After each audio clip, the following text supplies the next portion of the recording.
Welcome to the deep dive. Today we are jumping into a pretty big culinary battle. Yeah, this is the meal kit war. We're looking at the premium brand, Home Chef, versus the, super budget-friendly option, Dinnerly.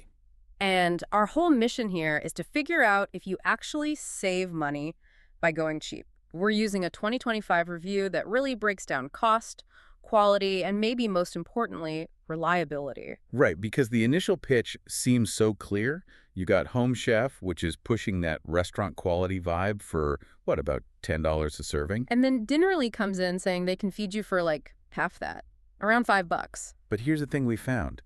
There's this massive catastrophic problem that they both share. Exactly. And it explains why one is sort of drowning in complaints while the other holds on to its customers, even with the same issue. Okay, so let's just get right into the cost, because the price you see on the website is, well, it's pretty misleading, It really is. So Home Chef starts at $9.99 a serving, but then you've got to add shipping. which is about $11. And Dinnerly, they advertise from $5.49 a serving, but they hit you with a flat $11.99 shipping fee. Whoa, wait. So once you add that shipping in, that huge price gap it kind of shrinks to almost nothing. It really does. Dinnerly is really not that much cheaper when you factor that in. So how do they even get the price that low to begin with?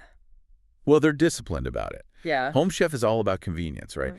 They've got over 35 options, oven-ready stuff, 15-minute meals. Mhm. Dinnerly offers a ton of dishes, over 100, but they keep the cost down with fewer ingredients, less packaging, and, no printed recipe cards. It's all digital. Okay, so let's pivot from the money to the actual food. Yeah. What lands on your plate?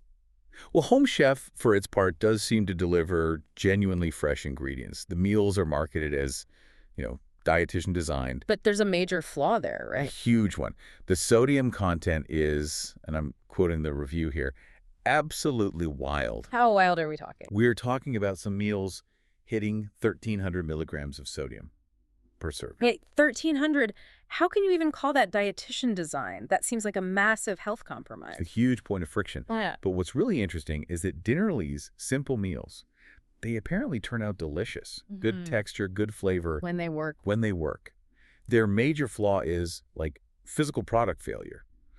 A lot of users report damaged items, Mm. missing stuff, things going bad because the packaging failed. And that brings us to the shared catastrophe, the thing that plagues both the premium and the budget brand, Delivery. the delivery and the customer service. It's mediocre at best and Yeah. just garbage at worst. You're essentially gambling every time you order. I mean, look at what Home Chef customers are dealing with. Missing ingredients in nearly every single order. Wow. And packages arriving with, like, torn meat packages, so blood is leaking all over the box. Ugh.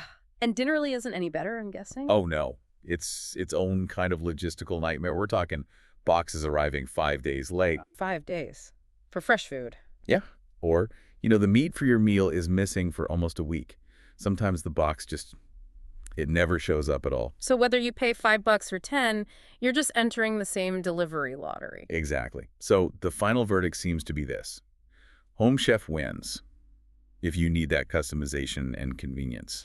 And you're willing to put up with the delivery chaos and, all that salt. Right. And Dinnerly only works if budget is absolutely everything and you're fine with simpler meals. Provided the box actually shows up intact. That's the huge caveat. So that's the key difference then. The reason Home Chef hangs on to customers is because their huge selection, all those customization options, it makes the delivery gamble feel a little more worth it. That's it. People will tolerate the logistical pain if they feel like they have more control and choice on the other side. Which really leaves us with a big question for you to think about. Yeah. I mean, if both the premium and the budget services share the exact same problems with unreliable delivery and chaotic logistics, what does that tell us about the entire meal kit industry? Are you actually paying for convenience anymore, or are you just paying to enter an industry-wide delivery lottery? Something to chew on.